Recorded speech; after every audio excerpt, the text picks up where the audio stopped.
मला सांगा बाबा, हे खिरणीचं झाड आहे, हे कधी कळलं तुम्हाला? हे खिरणीचं झाड आहे हे मला कधी कळलं म्हणण्यापेक्षा माझ्या जन्माच्या अगोदर कित्येक वर्षापासून ते मला माहिती नाही. आता माझं झाड उसत चालू झाले. बर. माझं हे झाडाची खासियत म्हणजे काय असतं? या झाडाला फळं कशी असतात ते? याला फळ आहे ना फक्त एवढी मोठ्या एवढी लांब लांब येतात. हा हा हा. आणि आता नसतील ती चैत्र पौर्णिमेला असतात. आणि काय काटे वगैरे आहेत का या झाडाला? काय हा काटे वगैरे असतात काय? नाही नाही नाही काटे बिटे काय नाही त्याला खिरणी म्हणतात. ते खिरणीचं झाड आहे ना हे फळ आहे. अच्छा, वाळले वाटतं ते. हे वाळले आता. याच्यापेक्षा मोठं असतं. याच्यापेक्षा थोडीशी थोडी हा ताजं असेल तर ते कमीत कमी करंगुळी एवढं इतकं लांब असतं.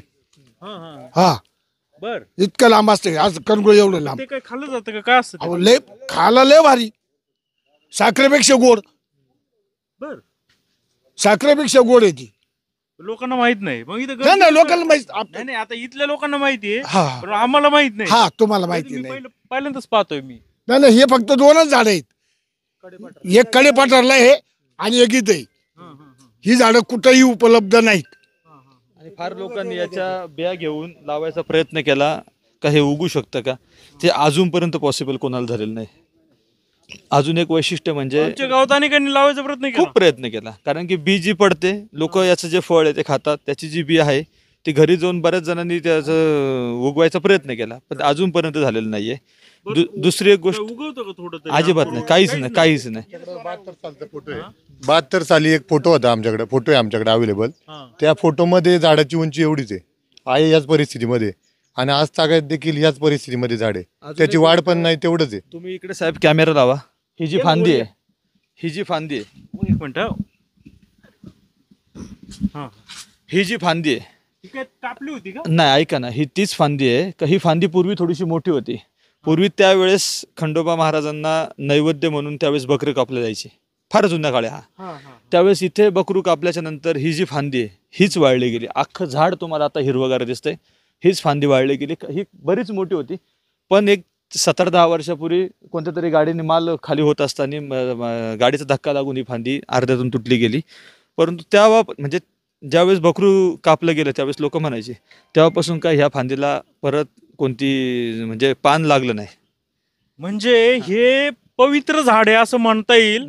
आणि आपण बळी वगैरे दिलं जायचं, याला बांधून ते बकरू सोलत असतील, त्यामुळं हेच फांदी वाळली, बाकीची सदारी. अख्खं मग संपूर्ण ही चूक कशी समजली? हे आता काय जुनी लोक सांगतात तीच आम्हाला जे परत सांगितलं इथं तुम्ही नाही नाही, आम्ही नाही काही केलं. पण नाही परत मग समजा बळी द्यायचा असेल तर नाही, मग- ती प्रथा बंद आली, ती त्यावेळेसच बंद झाली. म्हणजे हळूहळू प्रथा जसं बदलत गेल्या तसं प्रथा, ही जुनी लोक आम्हाला सांगतात तेच आम्ही तुम्हाला सांगतोय. आमची पूर्वज जी लोक. एक मिनिट सरपंच, एक मिनिट. हा. पुरातत्व खात्याला आम्ही कळवलं होतं का हे झाडाचं आयुष्य किती असेल, कारण ते ड्रिल वगैरे चेक करून लॅबला हे करून ते करतात. परंतु ते इथं सॅम्पल घ्यायला आले, ते पूर्ण पोकळे आतमध्ये. हा हे बाबा ते कॅमेरा दाखवा, आपण हात सुद्धा घालू शकतो. म्हणजे याचं कसं वडाचं झाड पोकळ असतं, हे पोकळ असल्यामुळे त्यांनाच देखील याचं काही म्हणजे आयुर्मान समजत नाही. सांगू शकत नाही ते बोलले. पण हे आपल्याला वाटतं का पोकळ आहे, खराब आहे, पण हे मजबूत आहे. मजबूत आहे. बर. या काय म्हणत होते सरपंच? हा हा, इथे पाठीमागे बारव म्हणून आहे. काय बारव आहे, बारव म्हणजे पाणी जिथे साठतं ना, बारव म्हणजे देवाला आहे ना, त्यावेळेस चंपाषष्ठी असं कोणत्या कार्यक्रमाला आम्ही देव, जशी आपण करेवरती देव आपल्या घरात धुवायला नेतो स्नान घालण्यासाठी, तसं आपल्या पण इथं खंडोबाला लोक जे आली ना ते बारवात जातात. त्या बारवाची अशी आख्यायिका आहे का अख्ख्या कुकडी नदीला जरी पाणी आटलं तरी त्या बारवातलं कधीच पाणी आटत नाही. अजून आहे तसं? अजून नाही. हो, अजून आहे तसंच आहे. बारव म्हणून आहे, ती तुम्हाला वरून दिसेल ते म्हणजे कधीच पाणी तिथलं आटत नाही. अरे वा, चांगलं आहे. म्हणजे खूप म्हणजे ऐकण्यासारखं आणि नाविन्यपूर्व माहिती आहे. आणि तुमच्या बोलण्यात ते पण तसं दिसतंय. म्हणजे आणि पहिल्यापासून एवढंच झाड आहे, काय होत नाही याला, एवढंच झाड आहे, वाढत पण नाही. एवढंच झाड आहे. आता हे कळ्या आल्यात नवीन. हा, हे नवीन आहे, ही कळी. हा हा हा, हे काय? ताजी बघा, ताजी ताजी ताजी. खायला कसं, पण तुम्ही म्हणलं गोड का कसं?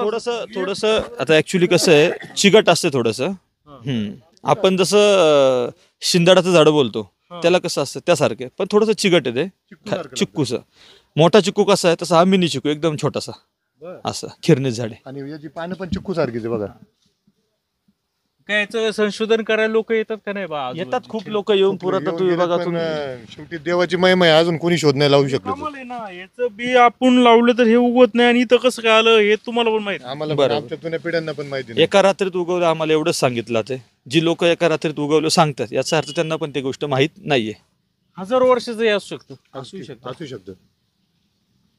चला, खूप खूप धन्यवाद तुम्ही सगळी माहिती दिल्याबद्दल. आणि हे जुन्नर तालुक्यामध्ये हे खूप चांगलं गाव आहे आणि इथं बघा किती छान असा निसर्ग रम्य नजारा इथं या ठिकाणी पाहायला मिळतोय. तिकडे बदकच आहेत ना, ती काय ते पाण्यात. हो. हा बघा, म्हणजे एकदम पूल पण किती छान आहे. आणि हे मंदिर आपल्याला पाहायला मिळालं आणि त्या मंदिराची आख्यायिका देखील आपण पाहिलेली आहे. आणि ते लिंग हालत नव्हतं, कितीही प्रयत्न केलं शेवटी मग हे मंदिर इथंच वसवलं. आणि गावकऱ्यांनी देखील अत्यंत नॅचरल साध्या म्हणजे जुन्या पद्धतीने हे केलं. कमी याच्यामध्ये झालं असतं परंतु त्याचा लुक तसा यावं म्हणून केला. आणि सगळ्यात महत्त्वाचं वैशिष्ट्य म्हणजे हे खिरणीचं झाड हे मी पहिल्यांदा पाहतोय. तुम्हाला जर पाहायचं असेल तर ह्या गावामध्ये तुम्ही नक्कीच या, पाहत राहा. जुन्नर टाइम्स, जाधववाडी, तालुका जुन्नर.